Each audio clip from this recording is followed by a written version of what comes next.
আহারে সংগত হ্যাঁ, আমার অধর্ম ভাই লেগেছিল খানিক বলতে, আর আপনারা উস্কে দিচ্ছিল ওই প্রদীপের সলতে, আর আমি এই মঞ্চের একটি কোণে বসে লাগছিলাম ঠিক জ্বলতে। মানে আমি ভাবলাম যে আমি বললাম কি, আর আমার এই ভাই করছে এটা কি নাকি, বলছে এই হোলি উপলক্ষে যে আবির বিক্রি হচ্ছে, মানে 5 কেজি আবির বিক্রিও হয় না, যদি এখানে মদ বিক্রি হতো তাহলে এখানে লোকের নাকি জায়গা দেওয়া যেত নাকি, বলে না? এদিকে এদিকে আমার দিকে তাকাতে, তোমার ছোট ভাই পুরাণে বলছে যে খায় মদ মাংস তার হয় বংশ ধ্বংস নাকি। তাহলে মদ বিক্রি করলে যদি এখানে লোককে জায়গা দেওয়া যাবে না, তাহলে আপনারা বলুন, যদি আপনারা মেয়ের বিয়ের জন্য সম্বন্ধ করেন, একটা মধ্যমাতাল ছেলের সঙ্গে সম্বন্ধ করবেন?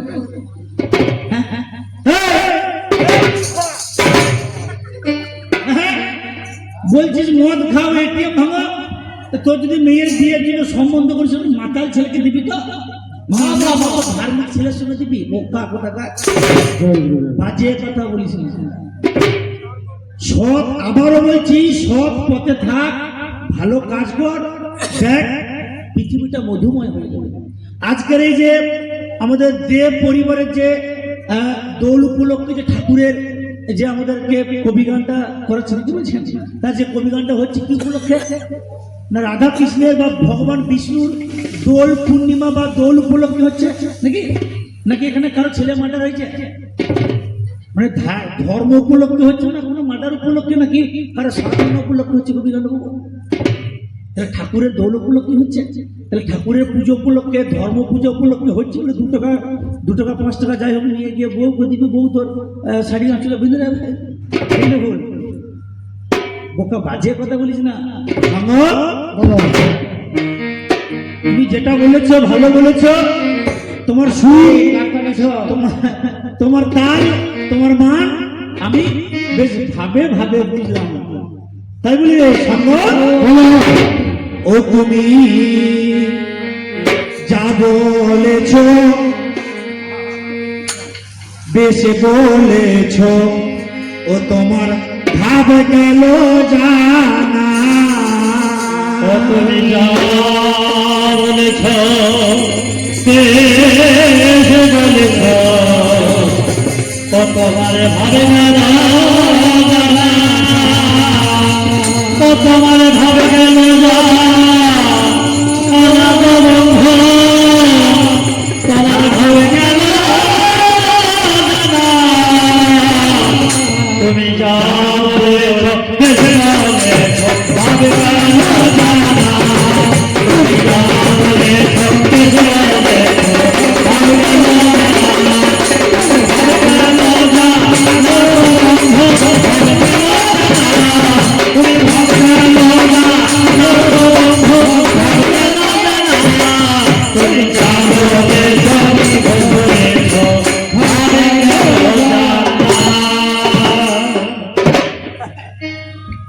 তুমি যা বলেছো বেশ বলেছো, তোমার ভাব আমি বুঝতে পারলাম। তো আমি এই অধর্মের পাল্লায় পড়ে, এই অধর্মের পাল্লায় পড়ে, এ দেখো দিনের বেলায় রাস্তা না, এই অধর্মের পাল্লায় পড়ে, দিনের বেলায় রাস্তা না, এই অধর্মের পাল্লায় পড়ে, দিনের বেলায় রাস্তা না, তুমি যা বলেছো বেশ বলেছো, ভাব গেল জানা। ওই আবার কয়লার কালি দুধে ধুলে, কয়লার কিনারে রং খোলে, কয়লার কালি দুধে ধুলে, কয়লার কিনারে রং খোলে, কয়লার কালি দুধে ধুলে, কয়লার কিনারে রং খোলে, কয়লার কালি দুধে ধুলে, কয়লার কিনারে রং খোলে। একটা কয়লাকে নিয়ে যদি সাবান দিয়ে আর দুধ দিয়ে ঘষেন, সেই কয়লাটা কালো ছাড়া সাদা হবে নাকি? হবে না। তাই বলছে কয়লার কালি দুধে ধুলে, কয়লার কি আর রং খোলে, ও দেখুন টাকা চুলার কাছে চুলে চুলে তো হবে না, টাকা চুলে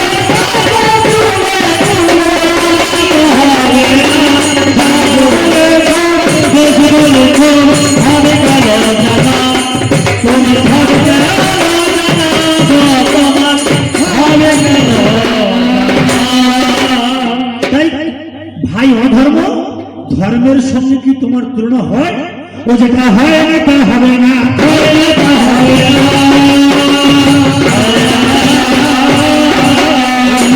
ভাবে ভাবে কালো জানা হয় না তা আর হবে না,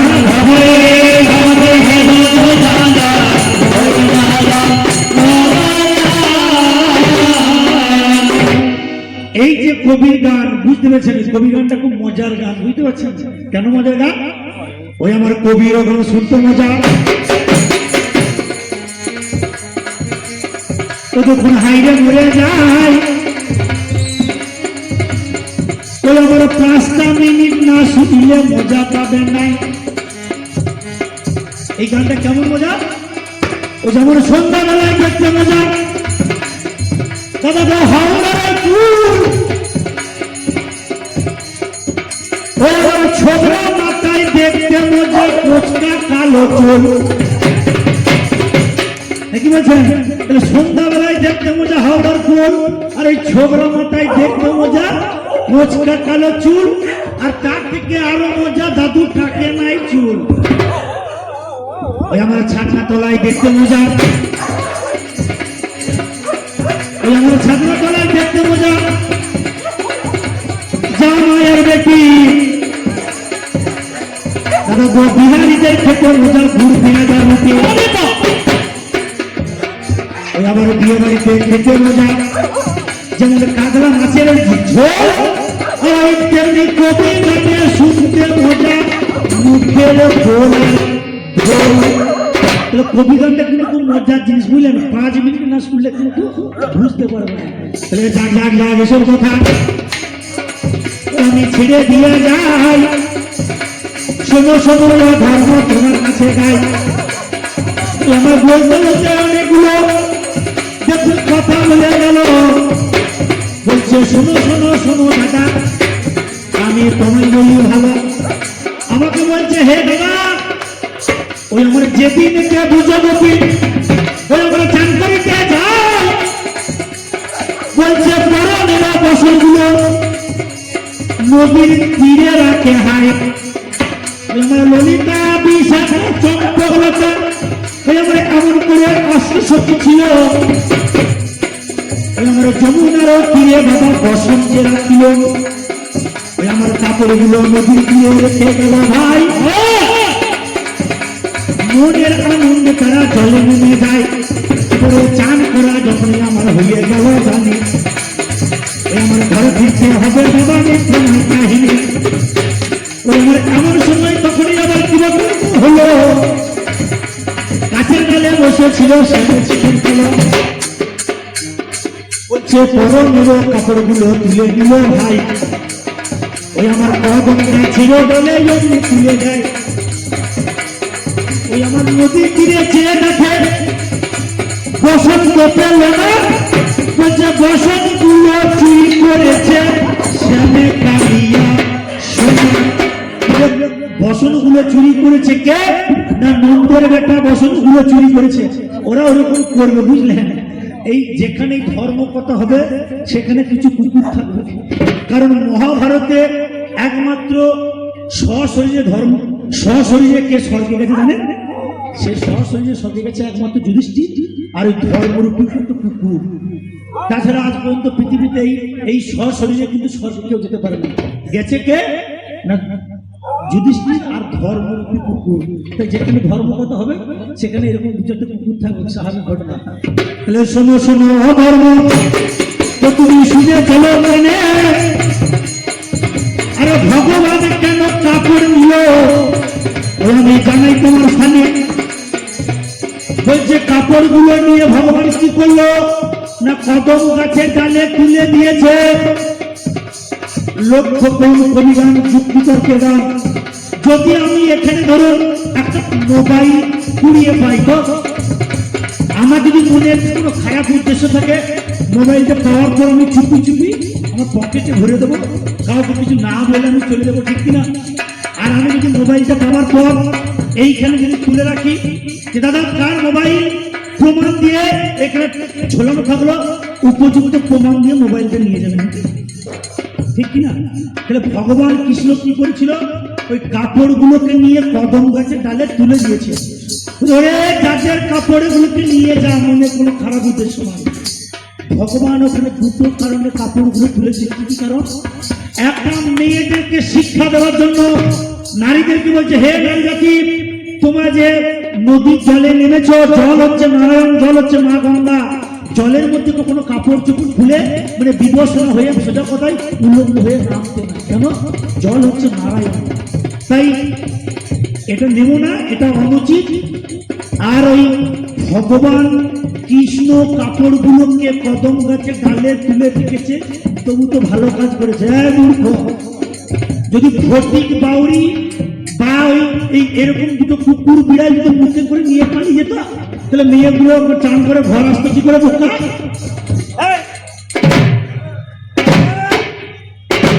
মূর্খ ঘর আসতে কি করে? আর ভগবান কেন কাপড়গুলো নিল? পরীক্ষা করার জন্য।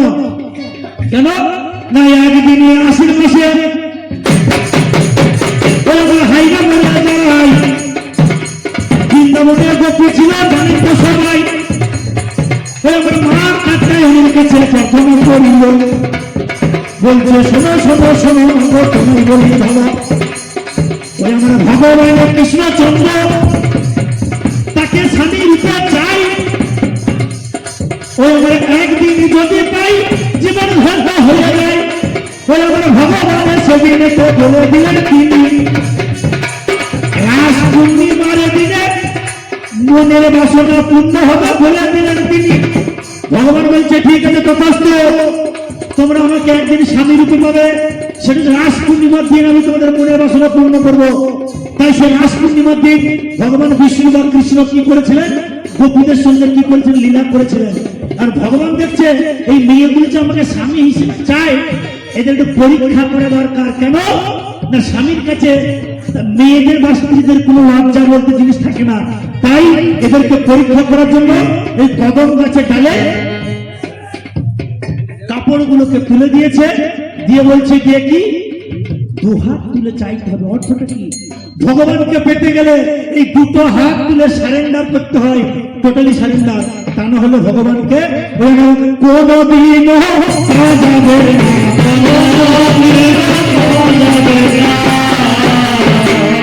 ভগবান কাপড়গুলোকে নিয়ে বললেন কি যে দুহাত তুলে সারেন্ডার করো। ওরে ভাই, জোর করে বন্দুক দেখিয়ে মদ খেয়ে ভগবানকে পাওয়া যায় না, ভগবানকে জোর করে পাওয়া যায় না। কেমন করে পেতে হয় না, আমরা জোর করে পেতে হয়।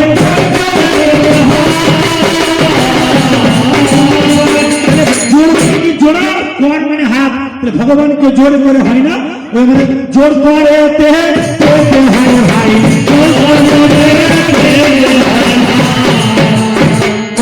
মাদের কোথায় আর বলো না, আর বলো না ভাই,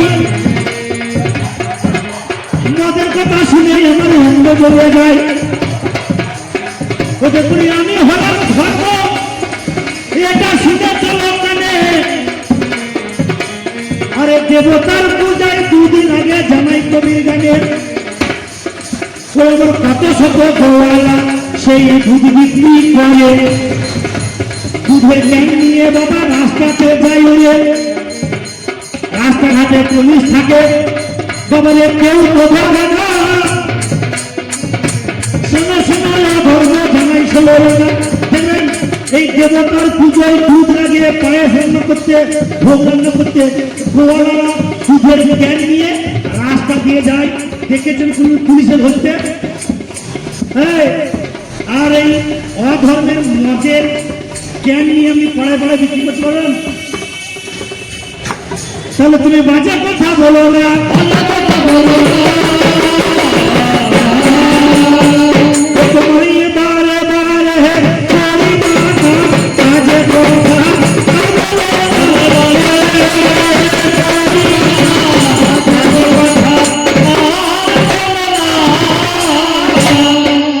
সেই থেকে মূর্খ এই আসলে বলছিস কি কি অধর্ম কর খারাপ পথে চল, ওই কথাটা ভাবতে বেশি বকর বকরাটা ভালো নয়। তাই বলছে গিয়ে কি ওরে ভালো নয় অতিরিক্ত ও দেখুন বকর বোকা, ভালো নয় আদর দেওয়া মায়ের কোলের খোকা, ভালো নয় মেয়েদের স্বামীর সঙ্গে ওই নাটক করা, আবার ভালো নয় পুরুষ জাতি বাবারে বউকে ধরে করা, ভালো নয় খেতে দেওয়া হবে খায়, ভালো নয় মদ খাওয়া ক্যান্সার হয়। তাই শোনো অধর্ম ও তুমি শুনে চলো কানে, তুমি মদ খাওয়া ছেড়ে দাও বিশ্বের গানে, ও তুমি ভালো পথে চলে এসো,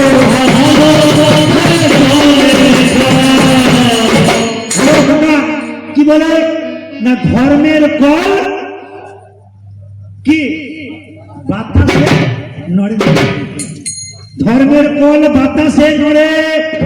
আবার আমাকে বলে গেছে যে করে পাপ সে নাকি হয় সাত বেটার বাপ নাকি, আর যে করে পুণ্য তার নাকি কানতে যায় জন্ম। আচ্ছা আমাদের ঘরে বেটা ছিল আছে আচ্ছা নিশ্চয়ই, মানে বিয়ে দিয়েছিল বউ এসছে না শোনায় রে বোকা, যে করে পাপ তার না হয় সাত বেটার বাপ। তা এখন সাতটা নয়, যার ঘরে একটা বিবাহযোগ্য বেটা আছে বিবাহ যুগে সেই লোকটা বুঝতে পারছে ইসলামের ছেলেটার বিয়েটা দেবো নাকি বলছে।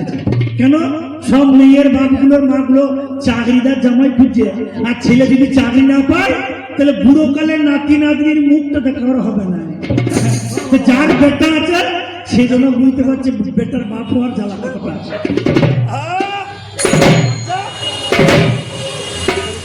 তাহলে বেটার বাপ হয়ে কি হবে যদি মেয়ের, এখন যারা মেয়ের বাবা কোটিপতি আর লক্ষপতি বুঝেছেন, কারণ 5টা মেয়ে যার আছে তাহলে কত ছেলের বাপ সেই মেয়ের বাবার পায়ের তলায় পড়ে আছে।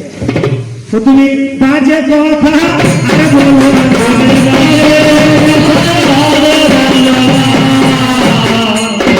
এই যে রাস্তা দিয়ে বালি লরিগুলো যাচ্ছে নাকি, আচ্ছা এই লরিগুলোর একটা ওজন হয় না, মানে গাড়ি পাল্লাতে ওজন হয় না কিন্তু কম্পিউটার কাটাতে ওজন হয় যে কত টন বালি ধরছে এগুলো, ঠিক কিনা? সেই কম্পিউটার কাঁটাতে যেখানে ওজন হয়, বা এই যে মুদিখানার দোকানগুলোতে যে ওই কাঁটাগুলো আছে কি লেখা থেকে বললি তো দেখেছেন কি লেখা থাকে ধর্ম কাঁটা নাকি কি লেখা থাকে ধর্ম কাঁটা। ওই চারিদিকে ধর্ম ছিল, আজও আছে আর ভবিষ্যতেও থাকবে। সে ধর্মটা বড় বলেই ধর্ম কাঁটা লেখা আছে, ওখানে কিন্তু অধর্ম কাঁটা লেখা। প্রথমে জানালাম আর শোনালাম,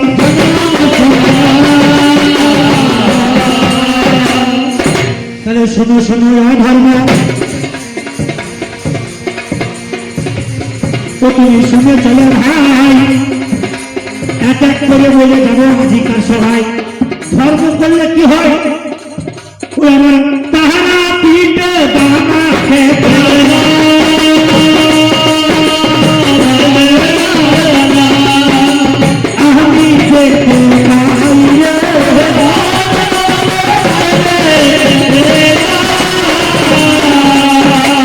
তাহলে তারা পিঠে দানা খেতাম আমি দেখতে পাই। ওই মা কালী পূজা করে জানেন তো সবাই, একদিনে কার্তিক মাসে যেদিন কালী পূজা হল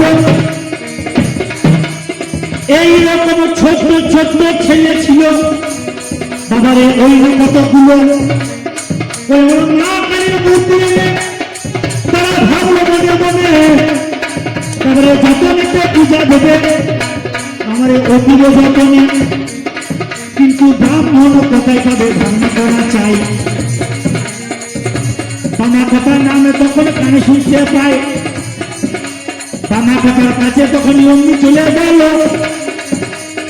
বলছে শোনো শোনো ঠাকুর মশাই তোমায় বলি ভালো, আমাদের মাকে পূজা করতে হবে। শোনো শোনো ঠাকুর মশাই, তোমার জানাই তবে তোমাকে তখনই আমার বলে দিল পারি, শোনে শোনে শোনে তোরা শুনলে দিব তুমি পূজায় আমি করতে পারি, হাইতে মরে যাই। আমাকে 3 বোতল মদ ভারী চাই। 3 বোতল মদ নিয়ে মামা তখন গেল।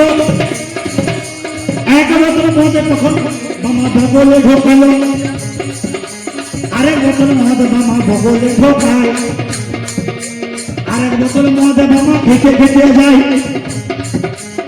এরপরে মদ খাচ্ছে, পূজা করছে, কেন বাবু না 1 সিটি মদ মাকে খাইয়ে দিল, তারপরে শুনল না। এরপরে ছেড়ে দল তখনই মন্দিরে গিয়ে গেল। আরে বাবা খেপাকে এমনি ছেড়ে দিল, বলছে শোনো শোনো ঠাকুর মশাই,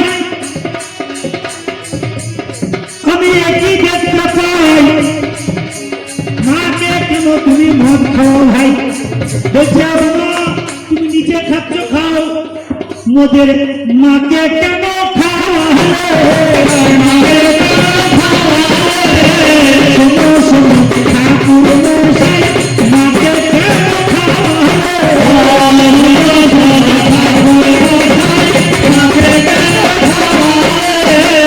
আমাকে তো বলছে বাবা তুই খেতে চাইনি বলে আমি খাওয়ালাম, তা তুই আমাকে বাচ্চাগুলোর হাতে মার খাওয়ালি।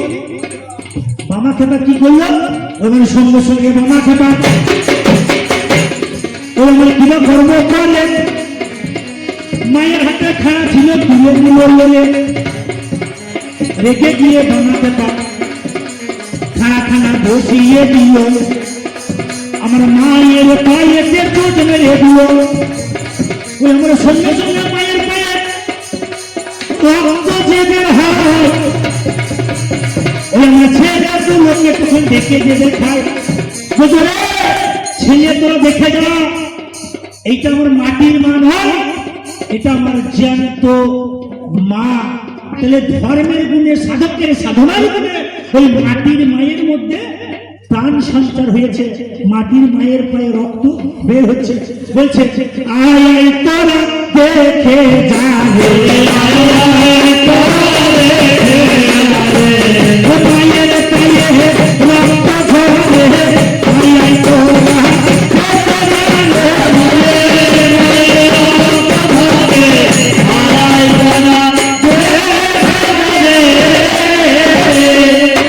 তাই বলছি ভাই, এই ধর্ম করলে মাটির মূর্তির মধ্যে মায়ের আগমন ঘটে।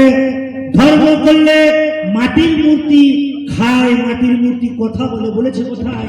দক্ষিণেশ্বরে সাধককে রামকৃষ্ণ দেব ওই মাটির মূর্তিকে মাকে খাইয়েছেন, ঠিক না? তাই তুমি বাজে কথা না বলে তো তুমি ধর্ম পথে চলে এসো,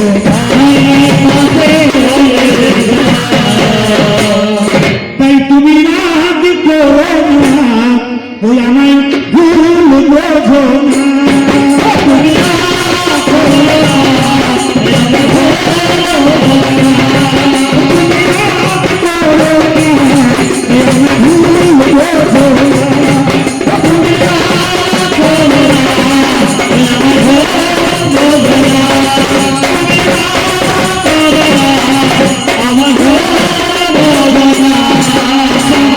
মানুষের যখন গায়ে যোগ থাকে বা বল থাকে তখন দেখবেন ঠাকুর তোলা দিকে যায়ও না, প্রণামও করবেন। সেই মানুষটাই ঠাকুর দেখবে কখন না গায়ের বল যখন কমে যাবে, রাস্তায় যখন তার ছেলেটা অ্যাক্সিডেন্টে পড়বে তখন মায়ের থানে ছোটান প্রণামটা করে, মা গো তোকে জোড়া পাঠা দেবো মা, আমার ছেলেটাকে বাঁচা।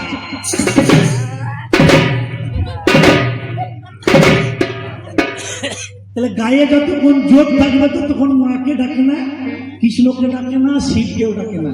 যখন ঘরে একটা অ্যাক্সিডেন্ট হবে তখন ওই জোড়া পাটা, মায়ের মনে খাবার অভাব, মানে ভগবানের মনে খাবারের অভাব যে পাটা খাওয়ার জন্য তোর বেটাকে বাঁচাতে যাবে।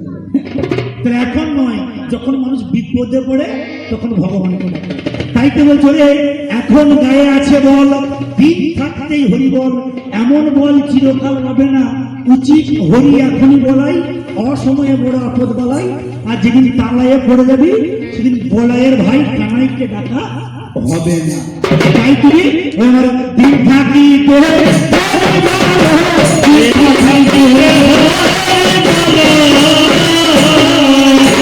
বলছে হরিনাম নাকি ভালো মানুষের করে না, করে কারা? আবার দেখানোর কায়দা কি? বলছে কুটে যারা, কানা যারা। উদাহরণস্বরূপ বলছে যে বর্ধমান ও বাঁকুড়ার প্ল্যাটফর্মে যে কুটে মানুষ এরকম দেখাচ্ছে ঘুরে ঘুরে। বটে বাবু,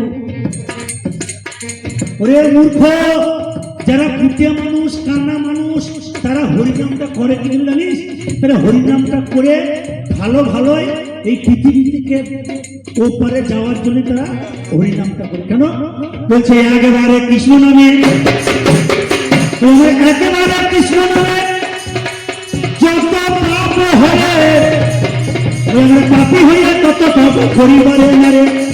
আমার একবারে কৃষ্ণ নামে, একবারে রাম নামে, ও দেখুন যত পাপ হয়, তোমারে জীবের সাথে নেই তত পাপ করে। তাই উঠে যারা, কানা যারা, ওই আমার ভাইকে মরে যায়, ভগবানের নাম করে যাতে পাপ ক্ষয় হয়, তাহলে সোনা সোনা লাভ হবে। তুমি শুনে চলার কানে, আরে ধর্ম পথে চলে এসো বিশ্বের বাগানে। তুমি খারাপ পথ ছাড়ো, ভালো কাজ করো, ভালো কাজের দাম আছে পৃথিবীতে। বলছে গিয়ে কি না, কীর্তি যশ সজীবতি, যে মানুষ ভালো কাজ করে সেই পৃথিবীতে বেঁচে থাকে। নাকি বলছেন? আর যদি ভালো কাজ করেন, মৃত্যুর পরেও দুটো পাঁচটা মানুষ বলবেন আরে লোকটা ভালো ছিল, ঠিক কিনা? আর যদি খারাপ কাজ করেন, বলবে শালা মরেছে ভালো হয়েছে, বদ গাধা ছিল গো, জ্বলিয়ে রেখেছে পাড়া, শুধু পাড়া কেন গোটা এলাকাকে জ্বলিয়ে রেখেছে। নাকি বলবে না? মানে আমি তো মজা করে বলছি, কিন্তু কথাটা ঠিক। তাই বলছি ভাই, অধর্ম পথটা ছেড়ে দিয়ে তুই ধর্ম পথ থেকে গ্রহণ কর। যাক যাক যাক, এসব কথা আমি ছেড়ে দিয়ে যাই। এবার আনাগোনা না করলে মজা পাবে নাই। একটা যাত্রা ছিল, গঙ্গা তুমি ময়লা কেন? বলছে গঙ্গা নাকি প্রতিটি মানুষের পাপ ক্ষয় করে, ঠিক কিনা বলে না? তাহলে গঙ্গাকে বলছে তুমি তো পতিতে পাবনি, গঙ্গা প্রতিটি মানুষের পাপকে ক্ষয় করো। তাহলে তুমি কেমন করে পবিত্র হবে? দুনিয়ার সমস্ত পাপী মানুষগুলো যদি তোমার জলে মাথা ডোবায়, তাহলে সবার পাপগুলো তোমার মধ্যে ডুবিয়ে দিচ্ছে, তাহলে তুমি পাপী। তাহলে তুমি কেমন করে পবিত্র হবে? আমাকে বলছে তুমি বলবে। এই প্রশ্নটা যখন করা হয়েছিল তখন ভগবান একটা অটোমেটিক সিস্টেম চালু করে দিয়েছে। কি জানেন? বলছে ভগবান বলছে যে গঙ্গা সদা পবিত্র থাকবে। কি করে? যদি পরম বৈষ্ণব গঙ্গার জলের মধ্যে চান করে, তাহলে গঙ্গা সদা পবিত্র। তাহলে এখন সত্যিকারে বৈষ্ণব পাওয়া যাবে কোথায়? সত্যিকারে কৃষ্ণ ভক্ত মানুষ কোথায় পাওয়া যাবে? পাওয়া খুব মুশকিল। তাহলে সত্যিকারের কৃষ্ণ ভক্ত লোকটা কে জানেন? এই যে এই লোকটা একদম মুখোমুখি আছে দেব পরিবারের যে মন্দির, এই যে বুড়ো শিব, আমার মনে হয় এই শিবটা মাটির নিচ থেকে উঠে এসছে না, তাই তো? হ্যাঁ, আসল জায়গাতেই আছে একদম। ওই হরির গুরু হর, আর হরের গুরু হরি। না, ভগবানের গুরু হচ্ছে কৃষ্ণের গুরু হচ্ছে শিব ঠাকুর, শিব ঠাকুরের গুরু হচ্ছে গিয়ে ভগবান কৃষ্ণ, বুঝলেন? আর যেই কৃষ্ণ সেই তো রাম বা সেই বিষ্ণু। তাহলে পরম বৈষ্ণবকে না শিব ঠাকুর। তাহলে শিব এখন কখন প্রতিদিন গঙ্গায় চান করতে যাবে বোঝা মুশকিল। তাহলে এক কাজ করে দেখ, অটোমেটিক সিস্টেম গঙ্গাকে পবিত্র করা। শিব হচ্ছে পরম বৈষ্ণব, তাহলে গঙ্গাকে জীবিত দেয়, শিবের মাথাতে একদম ফিক্স করে শিখে দেয়, বুঝলেন? তাহলে শিবের মাথাতেই গঙ্গাকে একদম পুরো এঁটে দিল। শিব পরম বৈষ্ণব, আর শিবের মাথা থেকে যদি গঙ্গা উৎপত্তি হয়, তাহলে সেই গঙ্গা কোনোদিন অপবিত্র হবে? কোনোদিন হবে না। তাই গঙ্গা জলটা সদা সর্বদা ওই আমার পবিত্র থাকে ভাই।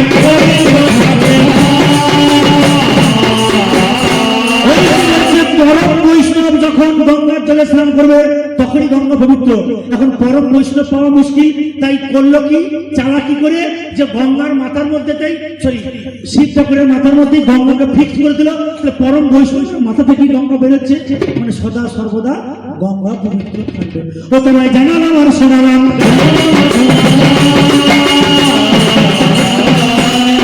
এবারে মা কালী বাবার মুখে কেন পা দিল ভাই,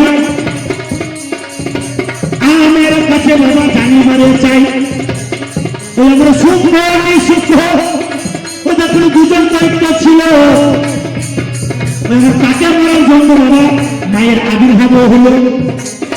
ওই আমার রঙরং যিনি আমার মূর্তি ধরে দিল ভাই, হাতে খানা মিথ্যা কথা নাই। ওই আমার বৈদ্য মেলা মেলা যখন মা কালী চলে, সামনে যাকে পায় তাকে কাছে জানাই সরস বলে। এমন সময় ভগবান ওই আমার ভাবলো মনের মনে পৃথিবী ধ্বংস হবে জানাই কবির গানে। ভগবান দেখছে কি বিষ্ণু দৈত্য নয়, দৈত্যগুলিকে মারার পর মা কালীর একটা রক্তের খুব চেপে গেছে। সামনে ভালো মানুষ খারাপ মানুষ যাকে পাচ্ছে এক হাত থেকে কচু কাটা করছে, বলে কি করতে হবে, মাকে থামাতে হবে। এই মহাকালীকে থামাতে পারে কে? মহাকাল। মহাকালটাকে শিব ঠাকুর মহাকাল, তাকে ডেকে নিল ভাই, বলছে কালীকে তাড়াতাড়ি থামিয়ে দেওয়া চাই। ওই আমার ভগবানের কথা শুনে শিবি করিল গমন, কালীর পথেতে দিল দর্শন। ওই আমার মহাকালী শিবি রূপে অগ্নি শুয়ে গেল, সেই পথে মা কালী অগ্নি যেতেছিল। ওই আমার দৈত্য দিকে মারতে মারতে ওই আমার যখন চলে যায়, আর ওই বাবার বুকে তখনই আমার পাটা লেগে যায়। সেই দৈত্যগুলোকে কাটতে কাটতে যখন সেই বাবার বুকে যখন পাটা লেগে গেছে, নরম পাড়া ঠেকেছে, আর লজ্জাতে কি হলো, ওই আমার জিভখানাটা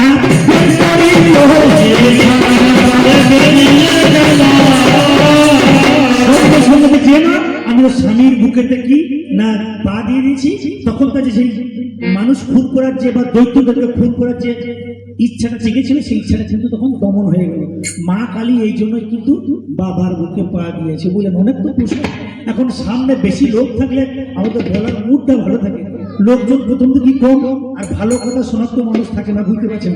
যাক আমি আর দুটো প্রশ্ন বলে দিয়ে ছেড়ে দেবো, উনি দু চার কথা বলে তখন কবি কথা বলবেন। ছোকরা দেখতে কেমন দেখুন, মায়া মায়া লাগছে সঙ্গ, মায়া মায়া লাগে গো তোমায় দেখিতে, মায়া মায়া লাগে গো তোমায় দেখিতে, মায়া মায়া লাগে গো, মায়া মায়া লাগে গো তোমায় দেখিতে। আমি তোমার দিকে চেয়ে থাকি, আমি তোমার দিকে চেয়ে থাকি, পারি না চোখে রাখতে তোমায় দেখিতে, মায়া মায়া লাগে গো তোমায় দেখিতে, মায়া মায়া লাগে গো তোমায় দেখিতে।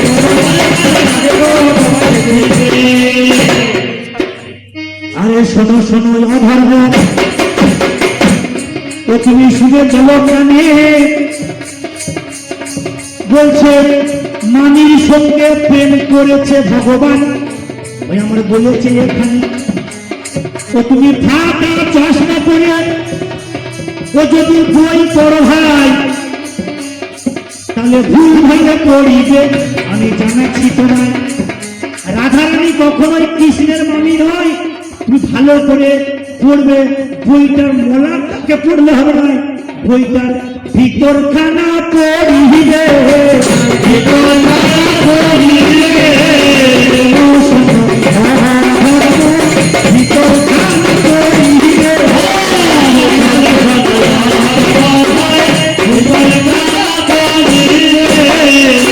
আমরা যে সবাই জানি যে রাধারানী হচ্ছে কৃষ্ণের মামি, তাহলে এই বিষয়টা লোকগুলো কেমন করে আছে রকম ব্যাপারটা, এইটা বলে দিয়ে আমি বসে যাবো, বুঝলেন।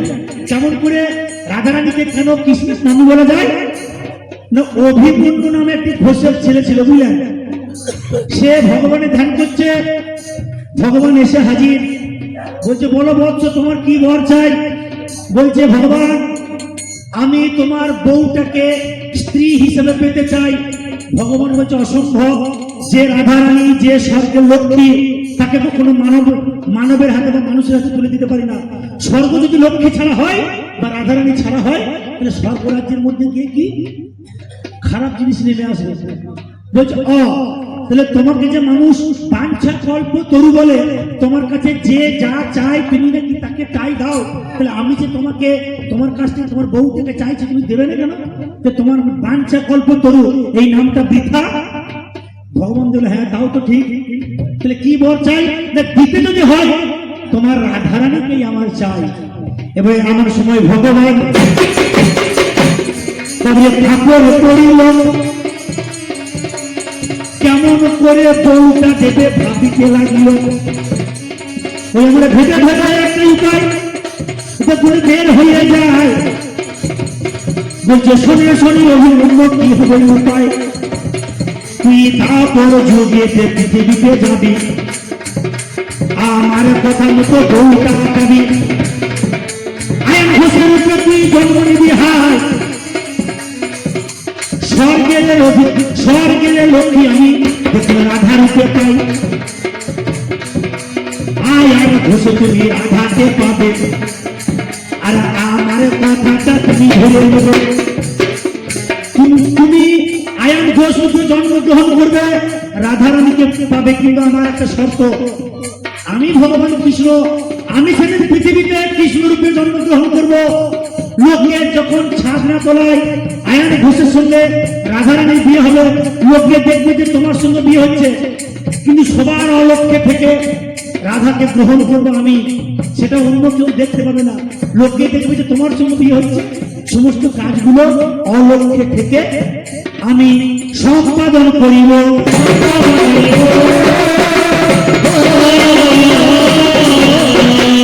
তাহলে ছাদনা তোলায় ভগবান কৃষ্ণ সবার অলক্ষ্যে থেকে রাধারানীকে বিয়ে করছে, লোকে দেখছে কি আয়ান ঘোষের সঙ্গে রাধারানীর বিয়ে হচ্ছে। আর আয়ান ঘোষ কি ছিলেন জানেন? নপুংসক। কারণ ওকে ভগবান পৃথিবীতে মানুষ রূপে জন্ম দিয়েছে ঠিকই, কিন্তু ওর মধ্যে কোনো পুরুষত্ব ছিল না, বুঝতে পেরেছেন? মানে ভাতটাকে দিয়ে তরকারিটা কেড়ে নিয়েছে। যে ভগবান সমস্ত অলক্ষ্যে থেকে কাজটা করেছে।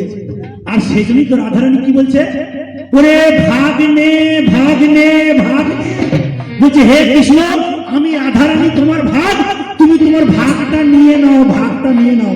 তাই বলছে ভাগ নে ভাগ নে ভাগ নে।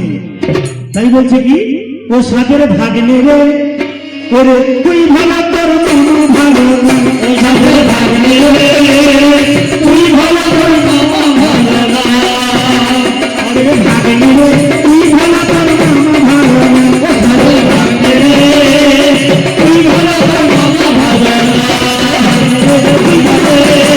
তুই ভালো তোর মন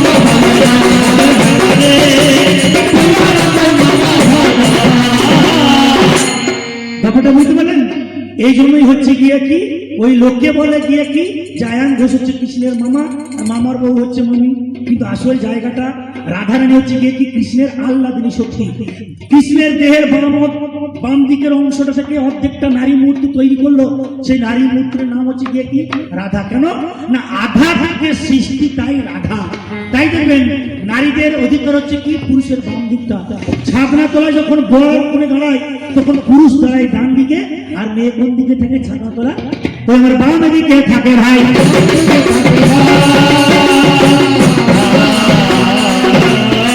আমার 8 ঘন্টা হয়েছে, আমি বসে যাবো, ও ছোকরাকে ছেড়ে দেবো। ওরে সর্ব ধর্ম, আজকে আমি দেখতে পাচ্ছি ধর্মের পূজা হয়, আজকে ভগবান বিষ্ণুর পূজা হচ্ছে, এটা ধর্মের স্থান। আজকে কদিন আগে শিবের জল ঢালা হলো, শিবরাত্রি, ধর্মের স্থান। ধর্মের একটা জায়গা আছে, ধর্মের বই আছে, রামায়ণ মহাভারত চণ্ডী গীতা কোরআন পুরাণ, ধর্মের পুস্তক আছে, ধর্মগ্রন্থ আছে, ধর্মের জায়গা আছে, ধর্মের মন্দির আছে।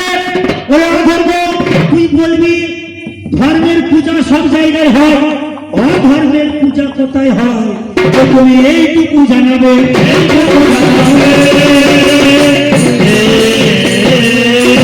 ধর্মের পূজা হয়, ধর্মের মন্দির আছে, ধর্মের গ্রন্থ আছে বা বই আছে, অধর্মের পূজা কোথায় হয়, অধর্মের মন্দির কোথায় আছে, আর অধর্মের গ্রন্থ বা বইটি কি তুমি জানাবে।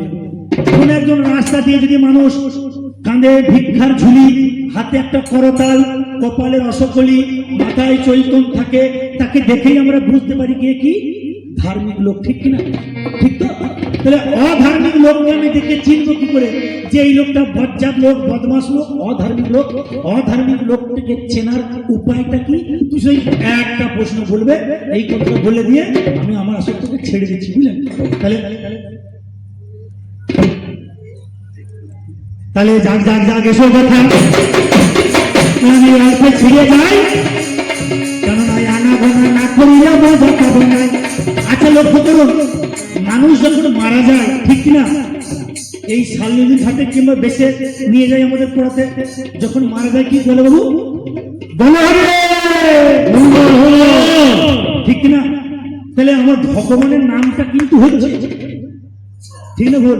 তাহলে আমার ভগবান গোপীদের বসন চুরি করুক, আর আমার মা কালী বাবার বুকে দাঁড়িয়ে থাকুক, মা কালীর কিন্তু পুজোটা হচ্ছে, নাকি বলছেন? আর ভগবানের পুজোটাও কিন্তু হচ্ছে। ভগবান মরে গেলে কিন্তু বলো হরি হরি বল, ঠিক কিনা? সে মানুষ মারা গেলে বলো হরি হরি বল বলতে বলতে কিন্তু শ্মশান ঘাটে নিয়ে যেতে হবে, নাকি বলছেন?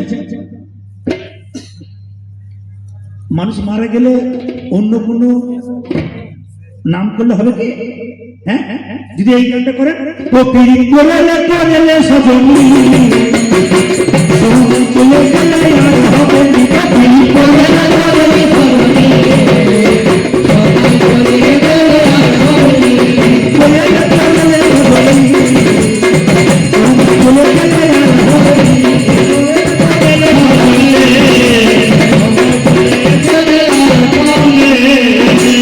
কোনো মানুষ যদি মারা যায় তাকে শ্মশান ঘাটে নিয়ে যাওয়া হয়, বলো হরি হরি বলে এটাই বলতে হবে। কিন্তু পীড়িত করিলে কিংবা অন্য কোনো গান ধরে মেরে মারা করে অত সোজা নয়। বুঝে বোকা মানুষটা মরে গেল পীড়িত করিলে করে সোজা নেই। তাই কি রাজা কথা বলো না,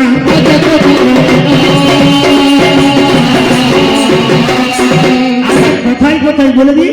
বলছে একদিন একটি মেয়ে জঙ্গলে ছিল, অধর্ম, তাকে হাত ধরে টানাটানি করেছে, ওটা ধর্ম, অধর্মের কাজ ওটাই। আমি ধর্ম গিয়ে ওর গালে দুটো থাপ্পড় দিয়ে মেয়েটাকে নিলাম, এবং দাদা তুমি তো ধার্মিক লোক, পর স্ত্রীকে গ্রহণ করা পাপ, তাহলে আমি না হয় অধার্মিক লোক, আমি মদ খেতে গাঁজা খেতে লোক, আমি মেয়েটাকে ধরতে গেলাম, তুমি আমাকে মার দিলে, তুমি আবার মেয়েটাকে বিয়ে করলে, তার গর্ভে সন্তান দান করেছো, একজনের নাম শান্তি, নাকি বলে না একটি মেয়ে, তা তুমি কেন এই কাজটি করলে? আমি ধর্ম যখন ওর হাত থেকে মেয়েটিকে বাঁচালাম, আমি বললাম চলো তোমাকে তোমার স্বামীর কাছে ফেরত দিয়ে আসি। বলছে আমাকে আমার স্বামী আর গ্রহণ করবে না। কেন না, আমাকে অধর্ম বাজে লোক ছুঁয়েছে। তাহলে উপায় কি হবে? তুমি যখন আমাকে উদ্ধার করেছো, তুমি ওকে বাঁচিয়েছ, তা তুমি আমাকে গ্রহণ করো। এবার যদি আমাকে কোনো মেয়ে যদি বিয়ে করতে চাই, তখন আমি আর কি করবো? উপায় কিছু নাই। তাই বাধ্য হয়ে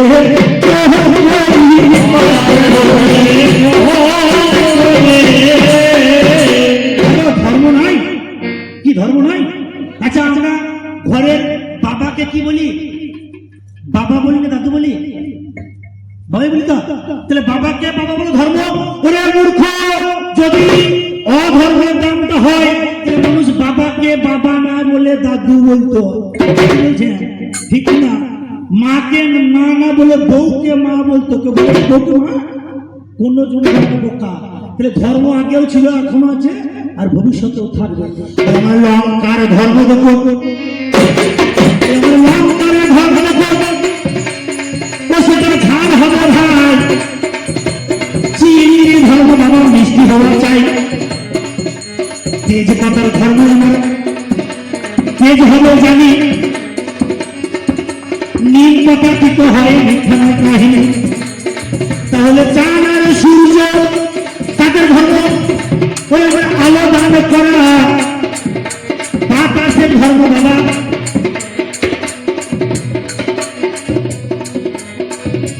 না থাকলে মরা।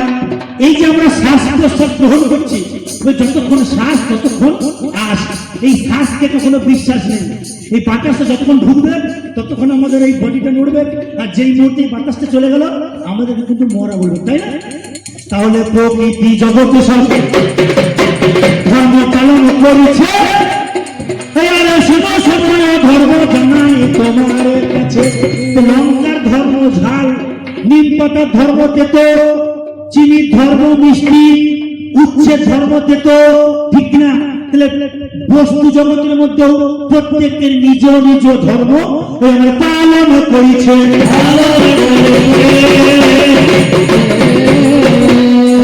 ভাই খারাপ পথ ছেড়ে দিয়ে আমার পথে আয়, যাবার বেলায় 2 লাইনের গান দিয়ে আমি ছাড়ছি, ও এসে দুজের কথা বলুক দিয়ে রাখবে। ওই একবার বলো রে ওরে মধু মাখা হরি নাম বলো রে।